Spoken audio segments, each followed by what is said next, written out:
안녕하십니까. 7월 15일 새사랑교회 수요 성경 공부를 시작하겠습니다. 지난주부터 우리가 16장에 있는 요한복음 16장에 있는 말씀을 시작했습니다.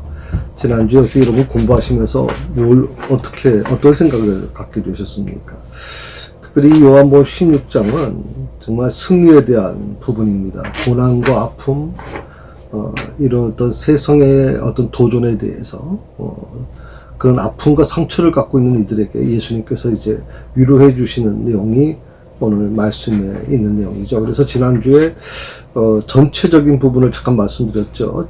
1절에서 6절까지, 7절에서 15절까지, 16절에서 24절까지, 25절에서 33절까지, 전체적인, 단락을 요약해드렸습니다. 특별히 지난주에 중점적으로 말씀을 드린 것이, 왜 유대인들이 그토록, 예수 믿는 사람들을 그렇게 핍박을 했을까요? 물론 자기하고 다른 거니까, 좀 다르다는 이유 때문에 그럴 수는 있다고 그러지만, 유독히, 지나칠 정도였단 말이죠.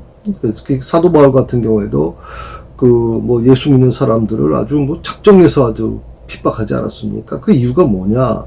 지난주에 바로 그 부분을 제가 좀 말씀을 드렸습니다. 그래서, 제로 땅이라고 하는, 열렬당이죠. 바로 이 운동이, 결국에는 지금 예수 믿는 사람들 자신들과 다른 여호와 하나님 유일신을 거부하는 바로 이 예수 믿는 사람들을 결국에는 핍박하는 동기가 됐다 말씀을 드렸습니다. 특히 열렬당이라고 불려지는 이 부분에 대해서 제가 말씀을 드리면서 이것이 바로 민수기 5장 3절에서 15절의 말씀을 근거하고 있다고 말씀드렸습니다. 그래서 비느하스라고 하는 사람이 결국에는 이스라엘 범죄를 이스라엘 안에 더 이상 확산되지 못하도록 주동자를 창에 찔러 죽인 이 사건을 통해서 그 전통을 이어받아서 결국에는 이 젤로 땅이라고 하는 열렬당이 확산된 모습들이 나타나고요. 그것이 바로 이 바울 서신에도 많이 나타나고 있다고 말씀을 드렸습니다. 그래서 갈라디아서 1장과 빌립보서 3장에서 사도 바울이 자신을 교회에 대한 핍박자라고 그렇게 묘사하고 있다고 말씀드렸고, 그 표현이 교회에 대한 핍박자라고 하는 이 묘사가 바로 열렬당, 젤로테스라고 하는 그런 용어로 사용될 수 있다. 이렇게 말씀드리고 있는 것이죠. 자, 오늘은 이어서 좀 말씀을 드리려고 합니다. 자, 오늘 3절의 말씀에, 16장 3절의 말씀에, 이렇게 나와 있습니다. 오늘 그런 핍박을 하는 이유가 뭡니까? 라고 하는 건데, 그들이 이런 일을 할 것은 아버지와 나를 알지 못함이라 라고 말씀하셨습니다. 저희가 알지 못한 것이다. 요한은 참 중요한 사실을 우리에게 알려주고 있는 겁니다. 이들이 예수님의 제자들을 핍박하는, 예수님을 핍박하고 예수님의 제자들을 핍박하는, 예수님을 따르는 사람들을 핍박하는 이유는 뭐냐면 예수님을 바로 알지 못하기 때문이라는 겁니다. 다시 말하면 영적으로 무지하기 때문에 그렇다는 것이죠. 우리가 열심이라고 하는 거, 이 유대인들이요, 사도 바울도 마찬가지겠지만 사도 바울을 비롯한 이 유대인들이 왜 예수 믿는 사람들을 그렇게 예수 믿는 사람들 핍박하는데 아주 열심을 내거든요. 그 열심이 뭘 때문에 그러느냐 이 말이죠. 그들이 열심을 내는 이유가 뭐예요? 그들이 그토록 충성하는 이유가 뭡니까? 바로 하나님을 위해서라는 겁니다. 무엇을 위해서요? 하나님을 위해서. 하나님에 대한 열심이 오히려 갈등을 조장하고 더 어렵게 만드는 거예요. 하나님의 놀라운 그 거대한 하나님의 계획을 그들이 스스로 무너뜨리면서도 자신들은 뭐라고 생각하냐면 나는 하나님을 위해서 하는 거야 라고 그렇게 이해하고 있단 말이죠. 교회도 마찬가지라고 생각해요. 교회 안에서 우리 교회는 그러니까 우리 교회는 이렇게 해서 정말 하나님을 열심히 섬기고 있어 라고 하는 이 부분이 그래서 어떻게 보면 다른 교회를 폄하시키고 다른 신앙을 다 무시해버리는 이 모든 것들이 때로는 하나님에 대한 열심이 너무 지나쳐서 나타나는 현상일 수도 있다는 겁니다. 그리고 때로 성도들 중에서도 마찬가지고 또 목회자 중에서도 마찬가지겠죠. 하나님에 대한 열심이 아주 객관적으로 보면 굉장히 아주 열심이고 대단하다고 생각을 할 수 있어요. 물론 그런 것이 저는 좋은 부분이 있다고 생각을 합니다. 그런데 잘못하면 바울처럼 또 유대인들처럼 잘못된 판단을 내릴 수가 있는 거죠. 하나님을 위한다는 것이 오히려 하나님의 거룩한 사역, 하나님의 거룩한 그 계획을 오히려 트는 일을 하게 된다는 것입니다.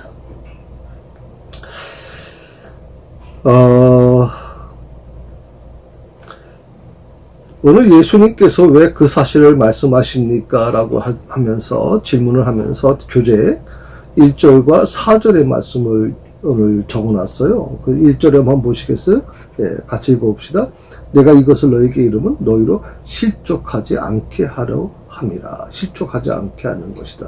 4절에 보면 오직 너희에게 이 말을 한 것은 너희로 그때를 당하면 내가 너희에게 말한 이것을 기억나게 하려 하며 처음부터 이 말을 하지 아니한 것은 내가 너희와 함께 있었습니다. 오늘 이 말을 한 것은 이 말은 결국 그 말의 이후에 나오는 모든 것들은 바로 주님이 직접 선포하신 것임을 분명하게 말씀하고 있는 것이고요.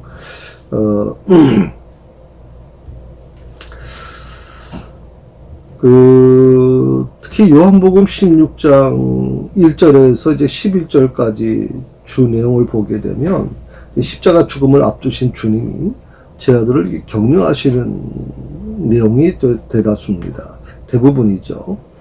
자, 여기서 우리가 한 가지 이런 질문을 할 수가 있어요. 왜 제자들에게 위로와 격려가 필요했을까 하는 겁니다. 지금 제자들은요, 흥분의 도가니입니다. 지금 왜냐하면 이제 사실 다락방 설교를 마지막 부분에서는 예수님이 내가 죽어야 된다라는 사실을 알려주시고 이제 그런 부분이 있지만 예수님의 제자들 입장에서는 이제 예수님께서 곧 새로운 세계를 만들어 가실 거라는 불과 하루 이틀 안에 그런 새로운 세상이 만들어질 거라는 희망에 부풀었던 시기이거든요. 그런데 예수님께서 그들에게 점점 말씀이 깊어지면서 예수님이 죽어야 된다는 사실을 알게 된 거죠. 그리고 예수님이 자기들을 떠나야 된다는 것, 자기들 곁을 떠나게 될 거라는 것과 또 떠나게 되고 나서 자기들에게 핍박이 올 거라는 것을 미리 예수님께서 말씀해 주셨기 때문에 이들의 마음속에, 제자들의 마음속에는 지금 두려움이 가득합니다. 그래서 예수님께서는 그들에게 왜 믿음이 없니? 너희들 왜 나를 3년 동안 그렇게 나를 따라다니면서 내가 그렇게 많은 이적을 보여주고 그렇게 많은 것들을 너희에게 보여줬는데 그 많은 것들을 비밀을 알려줬는데 왜 그렇게 벌벌 떨고 두려워하냐? 그렇게 해서 그 믿음을 질책하신 것이 아니라 오히려 위로와 격려를 해주시는 부분이 오늘 말씀에 나와요. 그래서 왜 제자들에게 위로와 격려가 필요했을까? 전 5가지를 한번 그 이유를 찾아봤어요. 첫 번째는 뭐냐면 제자들은 곧 예수님을 잃고 홀로 남게 되기 때문이다 하는 거예요. 제자들은 예수님을 곧 잃어요. 예수님이 십자가에 달려 돌아가시고 또 승천하시죠. 이제 이 땅에 안 계신단 말이죠. 그러면 자신들이 홀로 남을 거라는 것이죠. 문제는 바로 그 홀로 남는 것도 물론 힘든 것이죠. 예수님과 3년 동안 동고동락하며 예수님이 계셔서 행복했던 이들에게 예수님이 떠나신다는 것은 그들에게 큰 충격일 수밖에 없겠죠. 두 번째로 홀로 남는 것도 힘든데 예수님이 떠나시고 자기들만 홀로 남는 것도 힘든데 주님처럼 자신들도 박해를 받을 것이라는 것을 예수님께서 이미 예언하고 계시다는 말이죠. 박해를 받을 것이라는 거예요. 아마 이 박해가 어느 정도였을까라고 하는 것을 예수님의 제자들도 짐작했을 거라고 생각이 들거든요.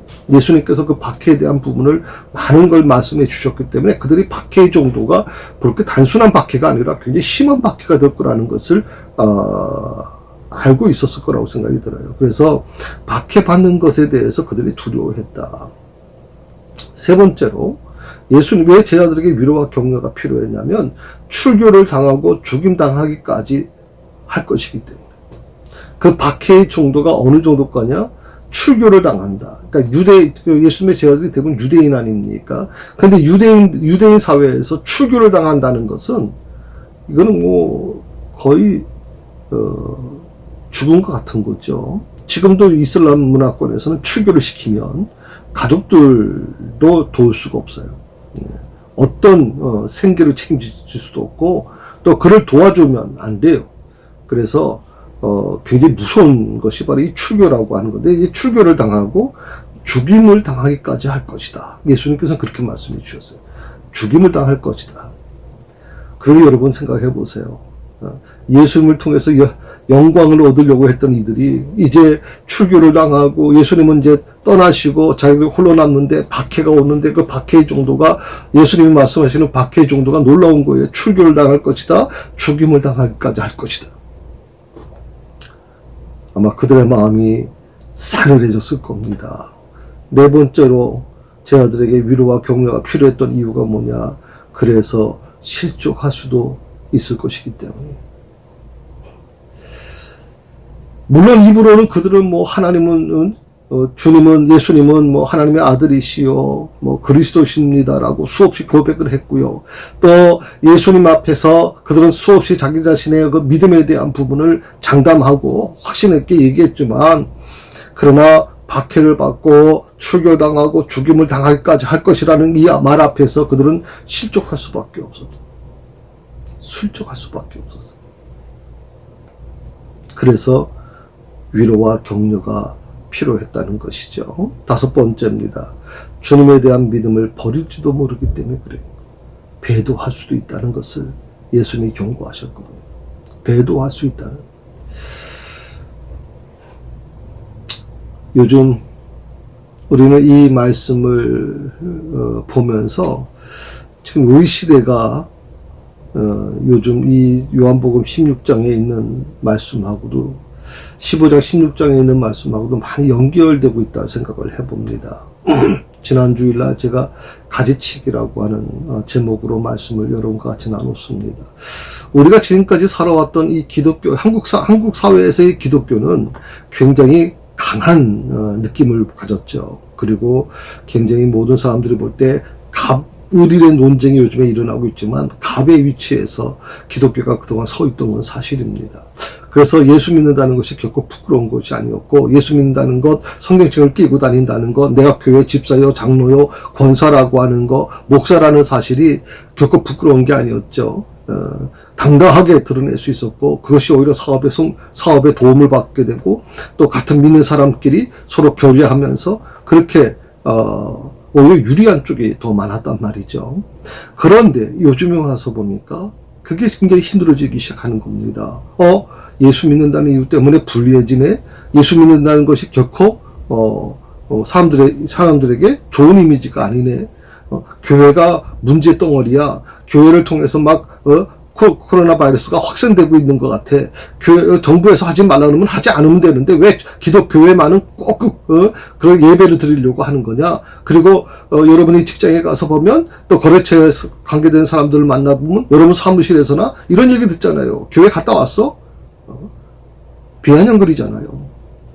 참 교회 가서 예배 드린 것이 뭘 그들에게 비아냥거릴 정도가 될 정도가 됐겠어요, 여러분. 그만큼 우리는 지금 힘든 시대를 살아가고 있어요. 예수 믿는다는 것이 무엇을 더하는 것이 아니라 어떻게 보면 이제는 더하는 그 시대가 아니라 빼는 시대가 되어가고 있단 말이죠. 그래서 지금까지 한국교회가 부흥했던 이유 중에 하나가 더하는 과정, 더하는 과정에 대한 부분을 굉장히 말씀이나 설교 때나 또 우리가 성경 공부할 때나 늘 그 더하는 것에 대해서만 관심을 가져왔거든요. 예. 그런데 정작 들어와서 보니까 이제는 우리가 사는 시대는 더하는 시대가 아니라 빼는 시대가 된 거란 말이죠. 그걸 가지치기라고 제가 말씀을 드렸어요. 하나님께서는 농부가 가지치기 할 때 아주 냉정하게, 냉혹하게 가지치기 하는 것처럼 어떻게 보면 이 모든 고난이 우연이 아니라 하나님이 이 한국교회를 살리기 위한 가지치기 하는 것이라면, 한국교회 교인들을 개혁시키기 위해서 가지치기 하는 것이라면 우리는 어떻게 이것을 받아들일 것인가라고 제가 질문하지 않았습니까? 어떻게 보면 예수님의 제자들도 마찬가지죠. 주님에 대한 믿음을 버릴지도 모른다는 두려움에 사로잡히게 된 겁니다. 제가 이제 한 번도 그런 생각 안 해봤죠. 우리가 주님을 배도한다는 것, 배신한다는 것은 죽었다 깨어나도 생각도 한 번도 생각해 본 적이 없어요. 그런데 지금 예수님께서는 제자들에게 그걸 말씀하고 계세요. 그 말씀을 들었을 때 예수님의 제자들이 어떤 마음이었을까요? 너희들이 실족할 수도 있을 것이다. 실족하게 될 것이다. 그리고 나에 대한 믿음을 버릴 수도 있다라고, 버리게 될 것이다라고 말씀하셨을 때 이 제자들이 받아들이는 이 충격은 과연 어느 정도였을까요? 게다가 제자들을 죽일 자들은 어떤 자들입니까? 제자들을 핍박하는 일을 하나님 잘 섬기는 일이라고 여긴 겁니다. 마치 조금 전에 말씀을 드린 것처럼 민수기에 있는 말씀, 민수기 5장에 있는 이 말씀을 근거로 해서 정말 야삐들의 그 주석적인 미드라시에서 이렇게 말을 했다고 말씀드렸죠. 악인의 피를 흘리는 사람이 있으면 그는 제사를 드린 것과 같다고 말씀. 있는 민수기 25장 13절의 해석을 바로 그렇게 해버렸거든요. 악인의 피를 흘리는 사람이 있으면 그는 제사를 드린 것 같다. 그러니까 그들이 왜 하나님에 대해 이 기독교인들을 잡아 죽이고 막 핍박하는데 열심을 냈냐 하면 바로 이 부분 때문에 그러는 거예요. 그러면 그럴수록 그들은 더 하나님을 잘 섬긴다고 생각을 했거든요. 자, 제자들을 죽일 자들이 어떤 자들입니까? 두 번째로 이런 사람들은 물불 가리지 않아요. 정말 물불 가리지 않아요. 양심이라는 것조차, 사람은 양심이라는 게 있어요. 적어도 어떤 이유 때문에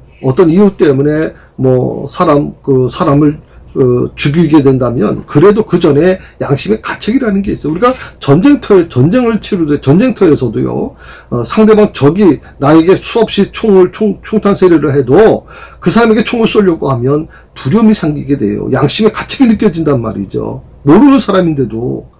그런데 하물며 놀라운 일이 바로 이런 부분이에요.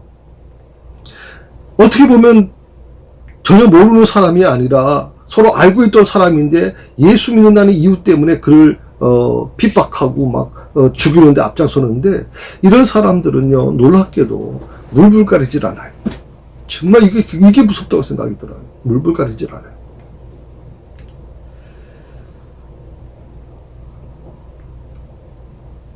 세 번째로 제자들을 죽일 자들이 어떤 자들이냐? 하나님을 섬기는 열심 때문이라고 할 때, 어떻게 보면 예수님의 제자들 입장에서 보면 자기들을 죽이려고 하는, 죽이려 드는 자들이 하나님을 잘 섬기려고 하는 것 때문에 자기들을 죽이려고 한다. 이걸 어떻게 받아들일까요, 정말? 아마 제자들은 저는 혼란에 빠질 수밖에 없었을 거라 생각해요. 제자들도 하나님을 섬기는 사람들이, 하나님 믿는 사람들이에요.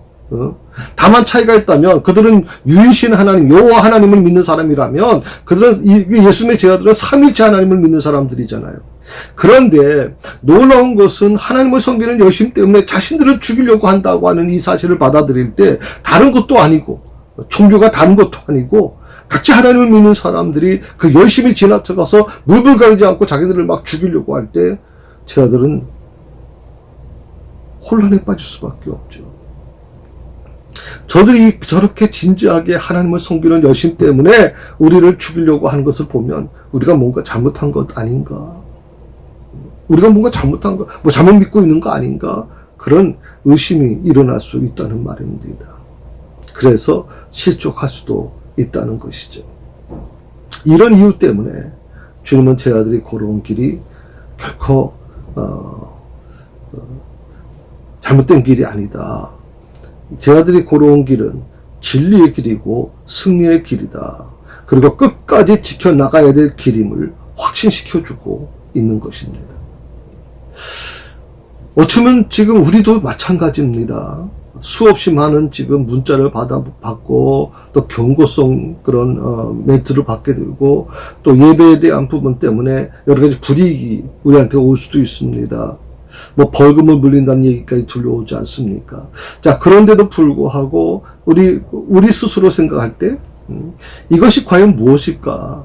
과연 무엇일까? 우리가 어떻게 해야 될까라고 할 때 오늘 예수님의 말씀을 우리가 기억해야 될 것 같습니다. 너희가 걸어온 길, 너희가 가는 길이 진리의 길이야. 너희가 가는 길이 승리하는 길이야. 끝까지 이것을 지켜나가야 된다. 포기하지 마라 라고 주님은 말씀하실 거라고 믿습니다. 그래서 오늘 주님은 제 아들로 하여금 그 마음속에 있는 근심과 두려움을 떨쳐버리고 실족하지 않게 하시려고 오늘 본문의 말씀을 주셨다고 저는 그렇게 믿고 있습니다. 특히 요한은 이 16장에서 굉장히 중요한 말씀을 우리에게 지금 제공해 주고 있는 것입니다. 그래서 자, 주님이 던지신 첫 번째 말씀이 있습니다. 그것은 제 아들이 출교를 당하거나 죽임을 당하기까지 할 이유가 뭔가 하는 그 이유를 설명해 주고 있는 겁니다. 자, 제 아들이 출교를 당하거나 죽임을 당하기까지 제 아들 입장에서는 굉장히 의심이 생길 수밖에 없고 의문이 생길 수밖에 없죠. 왜 그래야 되는가 하는 것이잖아요. 네. 더욱이 자기들을 핍박하는 자들을, 자기들을 출교하는 자들이 하나님을 믿는 사람들이란 말이죠. 그런데 불구하고 그들이 하나님에 대한 열심으로 자기들을 핍박할 때 이유를 모르겠는 거죠. 그 이유를 설명해 주는 겁니다. 사람들이 제 아들을 출교하고 죽이기까지 하는 것은 주님은 그렇게 말씀하고 있어요. 그들이 하나님과 그 아들을 알지 못하기 때문이다라고 말씀하세요. 하나님과 그 아들을 알지 못하기 때문에 자기 자신들은 하나님을 위해서 열심히 일한다고 하는데 열심히 해서 그래서 예수 믿는 사람들은 막 잡아 죽이기까지 하는데 그렇게 해서 악인의 피를 흘리는 사람이 있으면 그는 제사를 드리는 것 같다는 이 민수기 25장에 있는 말씀 5장에 있는 말씀을 더 근거를 해서 그렇게 해왔는데 놀라운 얘기 말씀 주님은 말씀하시는 게 뭐냐면 그들이 하나님과 그의 아들을 알지 못하기 때문에 이런 짓을 저지른다고 말씀하고 있어요.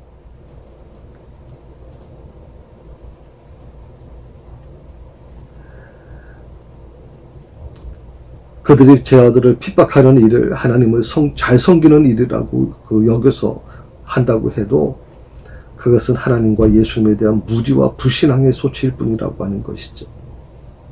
그래서 그들이 잘못한 거예요. 제 아들이 잘못하는 게 아니라 그들이 잘못하는 거라는 거예요. 그들이 잘못하는 거. 그러니 제 아들을 보고 스스로 탓하지 마라. 스스로 탓하지 말고 흔들리지 마라. 너희들은 잘못한 거 없어. 너희들은 올바른 길을 걸어가고 있는 거야. 다만 너희들을 핍박하는 저들이 잘못된 거야. 저들이 뭘 잘못했어요? 자신들은 하나님을 잘 섬긴다고 생각하고 하나님에 대한 열심을 갖고 있다고 말하지만 그러나 사실은 하나님과 그 아들 예수 그리스도를 알지 못한다는 말이죠. 무지하기 때문에 저런 짓을 저지르는 거라는 거예요. 주님이 제 아들에게 주신 두 번째 말씀이에요. 그것은 뭐냐면 제 아들이 외롭거나 두려워할 필요가 없을 이유에 대해서 설명해 주고 있습니다. 주님은 하나님께로 가는 것이 사실은 제 아들에게 유익하다는 말씀을 주시죠. 사실 제 아들 입장에서는 예수님이 떠난다는 것이 굉장히 고통스럽고 굉장히 두려운 건데 예수님께서는 오히려 그것이 너에게는 유익하다고 말씀하고 계시거든요. 제 아들이 근심하고 있는데 그럴 필요가 없다는 겁니다. 왜냐하면 예수님과 똑같은 다른 보혜사 성령님께서 오실 것이기 때문이다. 이 말씀이 제 아들에게 얼마나 위로가 될 수 있었을지 모르겠습니다. 그러니까 예수님은 육신으로 그들과 함께 하셨지만 이제는 영으로 함께 하시는 성령님께서 똑같은 보혜사이신 성령님께서 이제 오셔서 그들의 마음에 거하신다라고 하는 것이 그들의 예수님께서 주신 말씀인데 이것이 제 아들에게 많은 위로가 되었으면 좋겠다 생각이 들죠.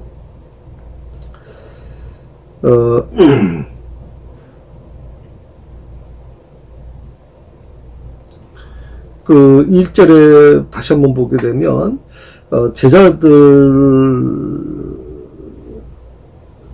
그 1절의 말씀은 바로 그거예요. 이것을 너에게 이름은 하면서 그 이유가 뭐냐면 너희로 실족지 않게 하려 함이라. 실족지 않게 하시기 위해서 지금 주님이 이 말씀을 주신다는 거거든요. 그런데 여기서 그 재밌는 것은 뭐냐면 마태복음 26장 31절을 보게 되면 감난산에서 주님은 제자들에게 예언의 말씀을 하세요. 그 예언의 말씀 중에 이 말씀이 있어요. 오늘 밤에 너희가 다 나를 버리리라. 오늘 밤에 너희가 다 나를 버리리라. 이 버리리라라고 하는 이 말씀을 위에 보게 되면 가로 2번이 조그맣게 기록되어 있어요. 그리고 밑에 쭉 위에 밑에 내려오면 관주에 뭐라고 나오냐면 나를 인하여 실족하리라 라고 하는 관주가 나와요. 그러니까 나를 버리리라고 하는 이 말과 나를 인하여 실족하리라 하고 하는 말이 같은 말이라는 말이에요. 마태는 이 실족하다 라고 하는 이 단어 달리조라고 하는 단어를 썼는데 이 단어를 뭐라고 표현했냐면 죄를 짓는 행위라고 그렇게 규정했고요. 그 다음에 주님을 부인하는 행위로 그렇게 이해했습니다. 실족하는 것은 마태복음 5장에는 죄를 짓는 행위로 그렇게 이해했고요. 마태복음 11장에는 주님을 부인하는 행위로 그렇게 이해하고 있습니다. 그런데 이 동일한 단어, 나를 버리라고 하는 실족하다라고 하는 이 단어를 요한은 어떻게 좀 쓰고 있냐면 제자들의 공동체에서 도태될 행위로 이 실족하다는 말을 썼고요. 또 기독교 신앙을 포기하는 행동에 이 단어를 적용시켜요.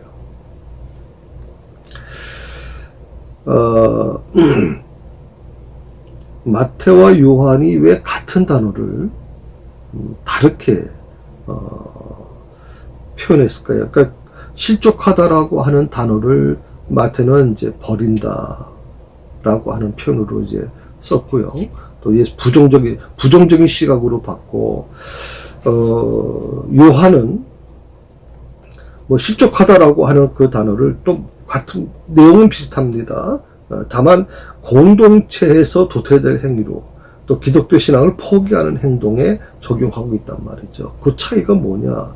마태는 개인적인 어떤 신앙에 대한 부분이라고 생각해. 개인의 신앙의 그런 실족하는 모습을 얘기해 주는 거라면, 요한은 공동체 신앙을 이제 강조하는 거죠.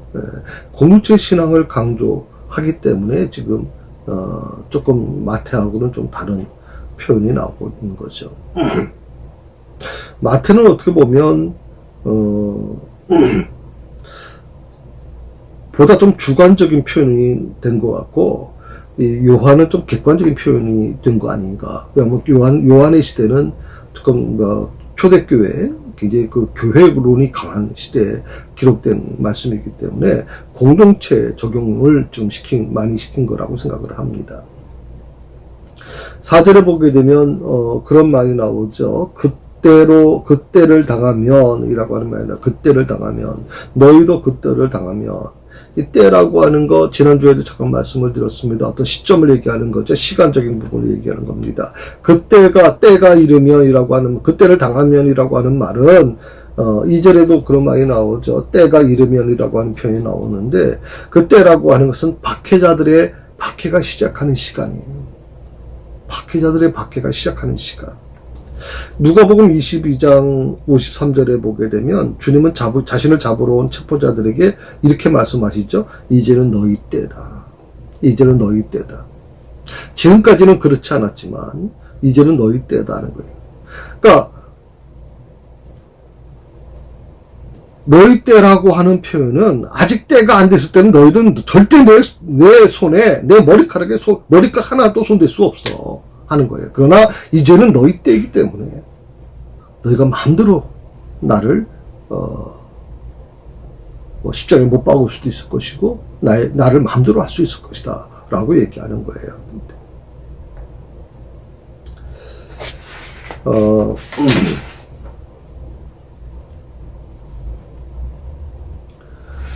지금 어떻게 보면 제자들이 핍박을 지금 두려워하고 무서워하잖아요. 그런데 제자들이 핍박을 당할 때에도 당하거나 무서워하지 말아야 될 이유가 한 두 가지가 있죠. 그 중에 하나가 뭐냐면 그러한 박해를 이미 주님께서 다 예언하고 계셨기 때문에 이미 예언하셨잖아요. 모르고 당하는 거라면 이제 힘들죠. 그런데 예수님께서 이미 제자들에게 알려주셨거든요. 이제 그때가 곧 올 것이다 라고 말씀해 주시고 그때 어떤 박해가 일어날 것이고 그 박해에 너희들이 어떻게 대처해 나가야 될 것인가를 이미 미리 알려주셨다는 것이죠. 그러니 핍박을 당할 때도 당하거나 무서워하지 말아야 된다라고 하는 것이고요. 두 번째, 제자들이 핍박을 당할 때에도 당하거나 무서워하지 말아야 될 이유는 보혜사 성령님을 통해서 고난의 유익도 보장해 주셨기 때문에 그렇습니다. 성령님께서, 보혜사 성령님께서, 이 고난당하는, 이제 제자들, 하나님을 따르는 사람들에게 그 고난이 어떻게 유익이 될 수 있는지에 대한 부분을 분명하게 보장해 주셨기 때문에 그렇다는 것이죠.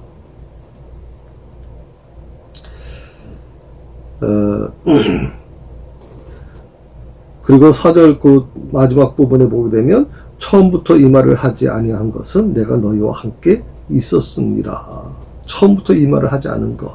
이 말이라고 하는 것은 결국 제자나 또 성도에 대해서 세상으로부터 핍박에 대한 말씀이죠. 어떻게 핍박이 이루어질 것인가에 대한 말씀이죠. 15장에 나오는 15장에서 이제 16장 4절까지 쭉 나오는 내용이 바로 그거죠. 그런데 주님이 사람들이 관심 가지고 있는 이 핍박에 대해서 말씀하지 않았던 이유가 뭐냐? 예수님의 공생의 기간에는 제자들보다는 주님에게 핍박이 집중되었기 때문이라는 것이 첫 번째 이유가 되고요. 두 번째는 예수님이 핍박에 대해서 말씀하지 않았던 이유는 제자들이 주님에 대한 확고한 믿음을 가지기 전에 두려워할까 봐. 그겁니다. 주님도 알고 계셨어요. 이 핍박이 참 힘들 거라는 걸 알고 계셨어요. 정말 예수님을 잘 믿는 사람들도 이 핍박을 견뎌내기가 굉장히 힘들 거라는 걸 알았어요. 그래서 이 두려워하게 되는 것, 주님에 대한 확고한 믿음을 가지기 전에 두려워하게 되는 것을 주님이 바라지 않은 것도 한 이유가 있다는 거예요. 그래서 우리가 신앙생활을 할 때 아직 믿음이 좀 초보 수준에 있는 분들, 아직 예수님에 대해서 아주 확고한 믿음을 갖지 못하신 분들에게 너무 많은 것을 요구하시면 안 돼요. 그냥 조금씩 모르는 사이에 나무들이 자라는 것처럼 그렇게 서서히 자라도록 도와줘야지. 왜 그거밖에 안 돼요? 마치 20년 예수 믿었는 사람이 불과 지금 2년 3년 예수 믿은 사람에게 자기와 똑같이 되라고 하는 쪽으로 요구하는 것은 저는 바람직하지 않다고 생각을 합니다. 그렇게 해서는 안 되는 거죠. 그래서 그것은 바로 예수님께서 제자들의 모습, 제자들은 여러분 생각해 보십시오. 3년 동안 예수님과 동고동락했던 사람들입니다. 그리고 예수님으로부터 특별한 훈련을 받은 사람들이잖아요. 그런 제자들조차도 확고한 믿음을 가지기 전에 두려워할 수 있기 때문에, 핍박을 두려워할 수 있기 때문에, 두려워하게 되는 것을 주님이 바라시지 않았다라고 하는 것이에요.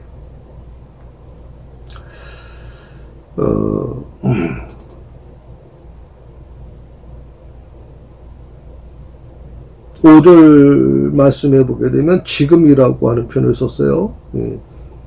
시간적인 개념이죠. 지금 내가 나를 보내신 이에게로 가는데 너희 중에서 나더러 어디로 가는지 묻는 자가 없고, 지금이라고 하는 거 4절에 보면 처음부터라고 하는 표현을 썼어요.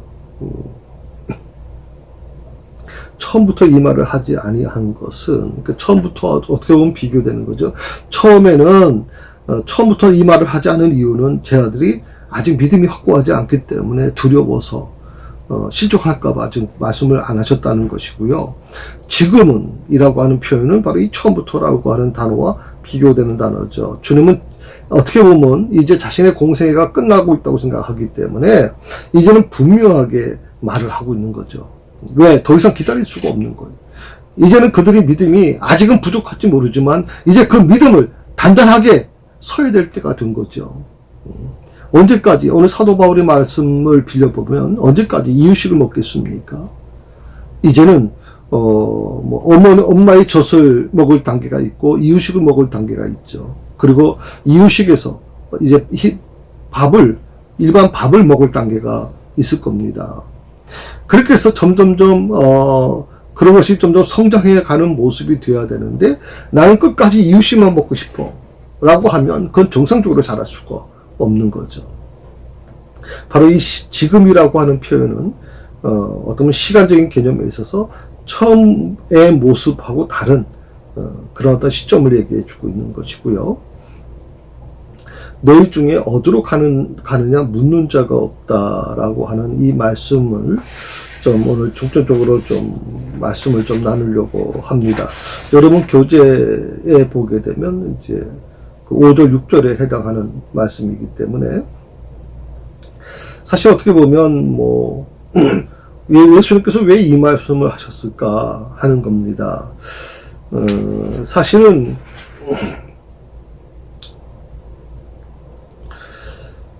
요한복음 13장 36절에 보게 되면 그 13장 36절에 이렇게 나오거든요.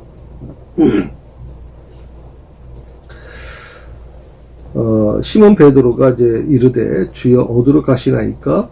예수께서 대답하시되 내가 가는 곳에 내가 지금은 따라올 수 없으나 후에는 따라오리라. 자, 시몬 베드로가 분명히 그렇게 물었습니다. 주여 어디로 가시나이까? 또 요한복음 14장 5절에 보게 되면 도마가 또 이렇게 물어요. 주여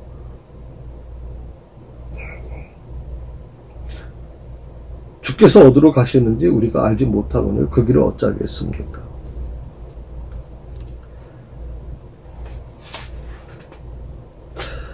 근데 여기서 바로 이 부분이거든요. 베드로와 도마는 주님 가시는 행선지를 물었어요. 그런데 왜 사도 요한은 이 요한복음 16장에서 갑자기 주님이 어디로 가느냐 묻는 자가 없다라고 하는 이 표현을 사용했냐 이 말이죠. 왜 이렇게 기록했냐는 것이죠. 너희 중에 어디로 가느냐 묻는 자가 없다. 예수님이 뭘 하셨을까요? 이 5절에서 6절에서 나오는 이 말씀이 예수님이 모르셔서 이 말씀을 지금 하고 계시는 걸까요? 아니잖아요. 어떤 사도 요한의 기록한 사도 요한의 의도가 있다고 생각을 하거든요. 그것은 어떻게 보면 13장과 14장에서의 이 예수님의 그 제자들의 질문, 베드로나 또 도마의 질문이 주님과의 이별을 염려해서 제기된 질문이었기 때문이었을 거예요. 어떻게 보면 주님이 바라고 계시는 본질적인 질문이 아니었다는 거죠. 그러니까 베드로가 고백한 것처럼 주여 어디로 가십니까? 어디로 가시나이까? 라고 하는 이 물음이 진짜로 그 가는 것에 대한 확신을 가지고 질문하는 것이 아니라 어떻게 보면 주님과 주님과 분리되는 것에 대한 어떤 염려로 인해서 제기된 질문이기 때문에 이것은 본질적인 질문이 주님이 원하시는 질문이 아니었다라고 얘기하는 거예요. 그래서 주님은 다시 한번 자신의 행선지와 목적을 암시하는 말씀을 지금 하고 계시는데, 그리고 나서 왜 아직도 본질적인 문제에 대한 관심을 갖지 못하느냐라고 책망으로 이 말씀을 지금 하고 계시는 것 같아요. 그래서 5절 6절을 보시게 되면 그 길을 어찌하겠습니까? 그러니까 예수님께서 이르시되 말씀하시죠. 내가 곧 길이요 진리요 생명이다. 나로 말미암지 않고는 아버지께로 올 자가 없느니라라고 말씀하셨잖아요. 저는 이 말씀이 이 질문에 대한 베드로와 도마의 질문에 대한 베드로와 도마만이 아니겠죠. 예수님의 모든 제자들의 질문이 되겠죠. 그 질문에 대한 예수님이 굉장히 좀 책망하시는 말씀으로 보여집니다. 그래서 그 다음에 보게 되면 오히려 도리어 근심이 가득했다라고 하는 표현이 나오게 되는데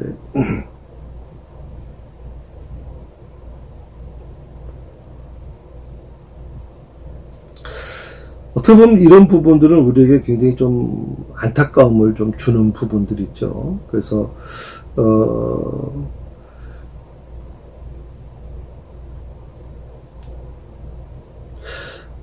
제자들이 갖고 있는 이 영적 무관심의 이유가 뭐냐? 그것은 어떻게 보면 미래에 대해서만 우려하고 있는 그 이기적인 근심이기 때문이라고 하는 거예요. 그러니까 제자들은 주님이 그렇게 말씀하고 계심에도 불구하고 주님이 떠나신 후에 자신들에게 핍박이 있을 것이라는 사실에 대해서만 큰 두려움을 느끼고 있는 거예요. 정작 지금 예수님이 고난을 당하시잖아요. 예수님이 곧 이제 십자가에 달리신다는 것을 분명히 말씀해 주셨고, 또 내가 십자가에 달리셨다가 또 죽었다가 또 이제 부활해서 또 하나님 나라로 가 있다라고 말씀해 주셨는데, 그 예수님의 고난에 대해서는 이들은 생각을 안 하는 거예요. 그리고 예수님 고난보다도 오히려 자신들이 받을 고난을 더 두려워하고 핍박을 더 두려워해서 이 사실 때문에 좀 두려움을 느끼고 있는 거거든요.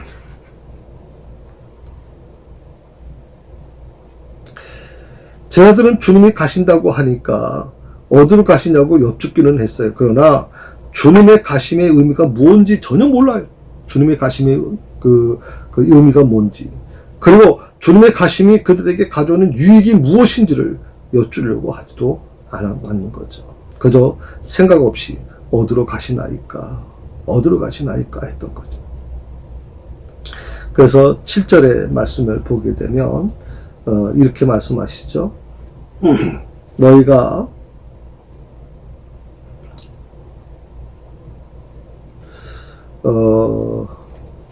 16장 7절입니다. 그러나 내가 너에게 실상을 말하노니 내가 떠나가는 것이 너에게 유익이라. 내가 떠나가지 아니하면 보혜사가 너에게로 오시지 아니할 것이요 가면 내가 그를 너에게 보내리라 하는 말씀을 주셔요. 어디로 가시나이까 라고 그런 생각 없이 얘기하는 그들을 향해서 예수님께서 지금 실상에 대한 부분을 말씀하고 계십니다.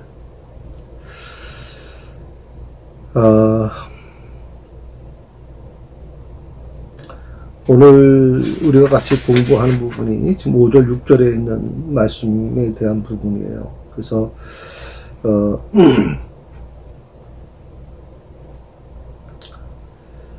예수님께서 분명히 그 이유를 말씀해 주셨고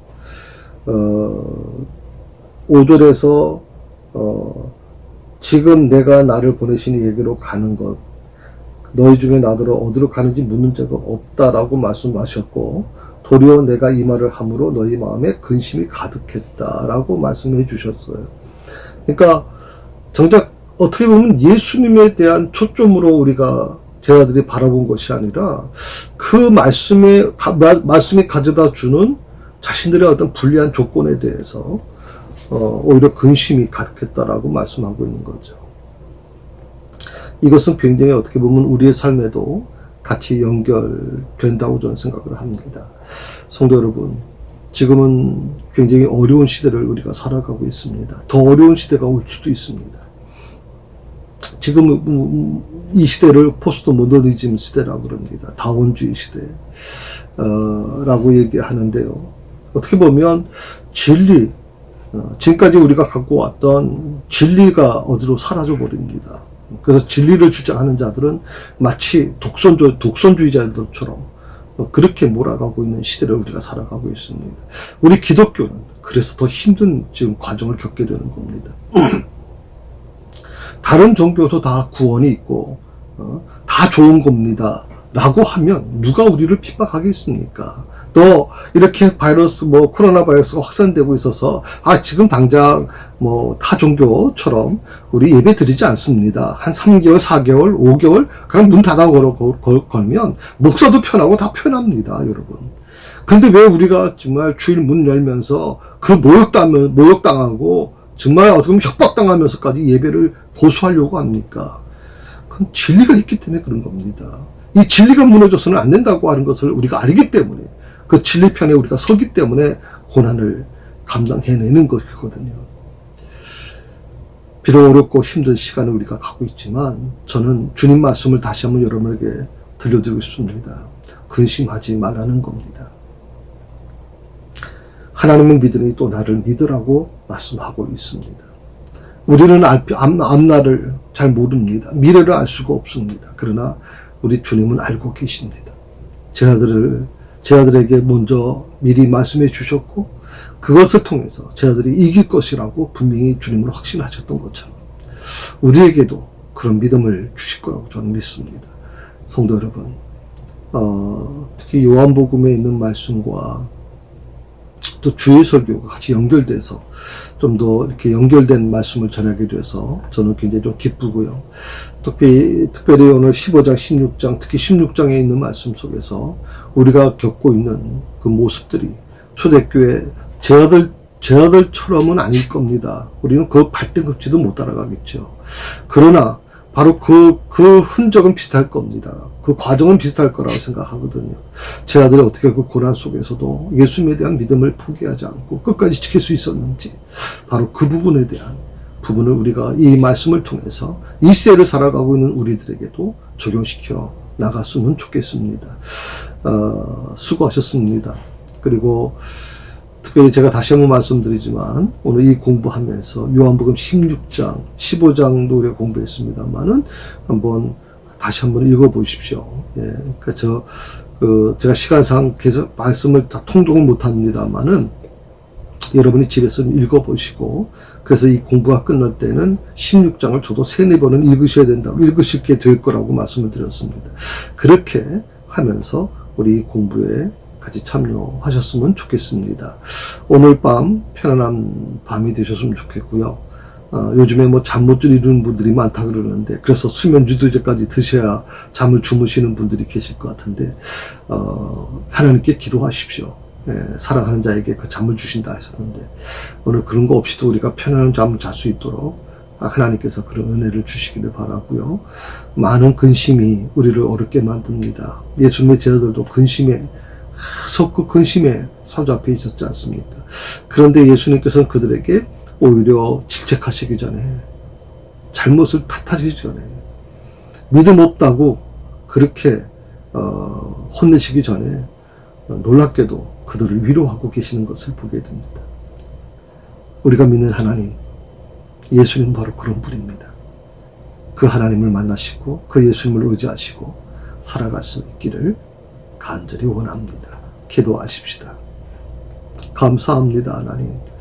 오늘도 저희와 함께 해주셔서 오늘 이 수요 공부를 은혜 중에 마쳤습니다. 아버지, 지금 예수님의 제 아들을 걱정하시면서 혹시 그들의 믿음이 흔들릴까봐, 주님 떠나신 이후에 그들의 믿음이 혹시라도 근심에 사로잡힐까봐 지금 그들을 위로하고 계시는 모습을 보면서, 주님, 이 시대에 저희들을 위로해 주시기를 원합니다. 지금 한국교회가 굉장히 어렵습니다. 지금 여러 가지 바이러스로 인해서 교회의 그 근본 자체가 지금 흔들려 나가고 있습니다. 아버지, 저희가 끝까지 그 믿음을 하나님 포기하지 않게 하시고 예배에 대한 본질을 회복해 나가는, 그래서 하나님 이 어려운 과정을 통해서 더 주님의 뜻이 뭔지를 분별해 나가는 아버지, 그것이 그 신앙인들이 될 수 있도록 인도하여 주시옵소서. 오늘도 저희와 함께 하심을 감사하며 예수님의 이름으로 기도드립니다.